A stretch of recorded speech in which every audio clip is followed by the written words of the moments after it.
إن الحمد لله نحمده ونستعينه ونستغفره ونعوذ بالله من شرور أنفسنا ومن سيئات أعمالنا من يهده الله فلا مضل له ومن يضلل فلا هادي له أشهد أن لا إله إلا الله وحده لا شريك له وأشهد أن محمدا عبده ورسوله أعوذ بالله السميع العليم من الشيطان الرجيم من همزه ونفخه ونفثه بسم الله الرحمن الرحيم قل هو الله أحد الله الصمد لم يلد ولم يولد ولم يكن له كفوا أحد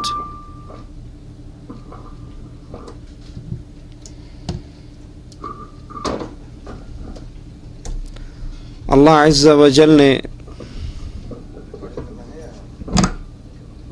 انسانوں کو سمجھانے کے لیے بہت سے واعظ، داعی اور ناصح پیدا کیے ہیں۔ رسول اللہ صلی اللہ علیہ وسلم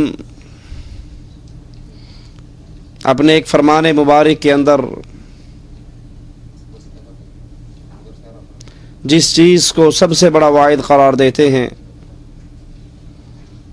وہ اللہ کے نبی علیہ الصلاۃ والسلام کا یہ مبارک ارشاد ہے، کفا بالموت واعظا، کہ سمجھانے کے لیے موت بہت بڑا واعظ ہے۔ یہ موت ایک ایسی اٹل حقیقت ہے جس سے کوئی فرار نہیں ہے،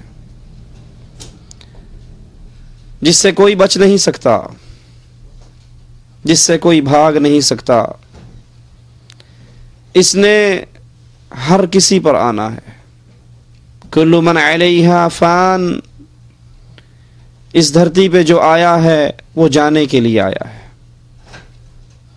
ہمیشگی ہے تو ایک عرش والے رب کے لیے ہمیشگی ہے۔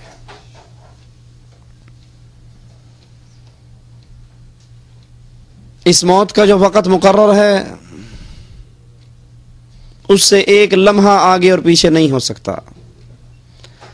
وَلَن يُؤَخِّرَ اللَّهُ نَفْسًا إِذَا جَاءَ أَجَلُهَا، جب وقت آ جائے انسان کتنی ہی منتیں کر لے وہ ٹلا نہیں کرتا۔ اگر ہمیشگی کسی کو ہوتی اس دھرتی کے اوپر تو امام اعظم قائد اعظم محمد الرسول اللہ صلی اللہ علیہ وسلم کی قبر کبھی مدینے میں نہ بنتی۔ جب نبی نہ رہے اور وہ کون سا مائی کا لال ہے،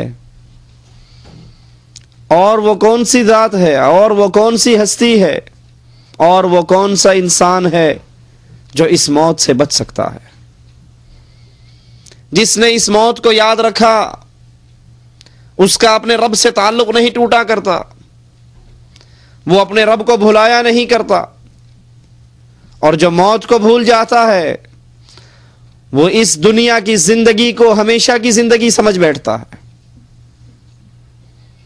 صلی اللہ علیہ وسلم نے فرمایا تھا، لا تتمنوا الموت، کبھی اللہ سے، اللہ کے بندو موت کا سوال نہ کرنا، موت نہ مانگنا۔ ہم تنگ آ جاتے ہیں تو کہہ دیتے ہیں نا، اس زندگی سے مر جانا ہی بہتر ہے، مر جائیں گے تو جان چھوٹے گی، یہ بھی کوئی زندگی ہے؟ کبھی اللہ سے موت نہ مانگیے۔ کیوں؟ کیونکہ موت کے بعد کا جو جہان ہے وہ ہماری برداشت سے باہر ہے۔ رسول اللہ صلی اللہ علیہ وسلم فرماتے ہیں، لو انکم تعلمون ما اعلم، اس آخرت کے جہان کے حوالے سے اللہ نے جو علم مجھے دیا ہے، جو کچھ میں جانتا ہوں، اگر تم بھی جان لو تمہارے چہرے سے مسکراہٹ غائب ہو جائے۔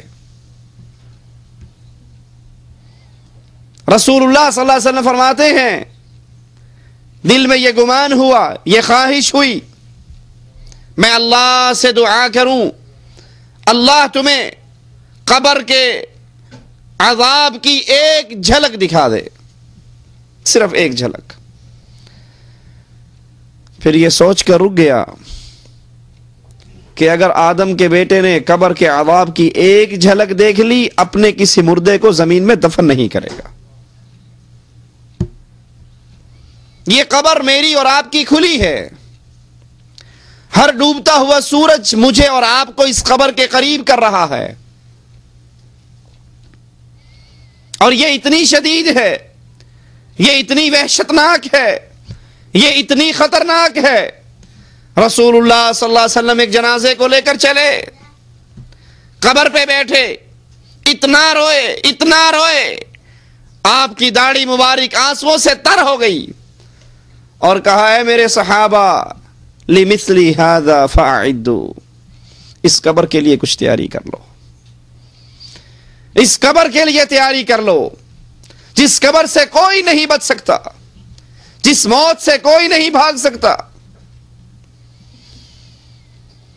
سوچئے ذرا، 30 سال 40 سال ہماری عمریں گزر گئی، ہم نے اس کے لیے کیا تیاری کی ہے،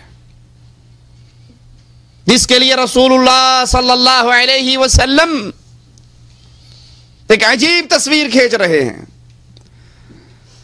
اللہ کے نبی فرماتے ہیں جب انسان کی لاش، انسان کی میت قبر کی طرف چلتی ہے، چلنی ہے نا میری اور آپ کی لاشیں بھی قبر کی طرف. آج غیروں کی لاشوں کو کندھا دیتے ہو، کل کوئی تمہاری لاش کو کندھا دے گا. آج تم کسی کو غسل دیتے ہو، کل کوئی تمہیں غسل دے گا.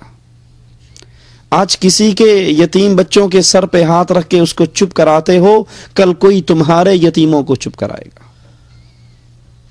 آج کسی کے جنازے کے ساتھ چل کر جاتے ہو، کل کوئی تمہارے جنازے کے ساتھ چل کر جائے گا. یہ زندگی ہمیشہ کی زندگی نہیں.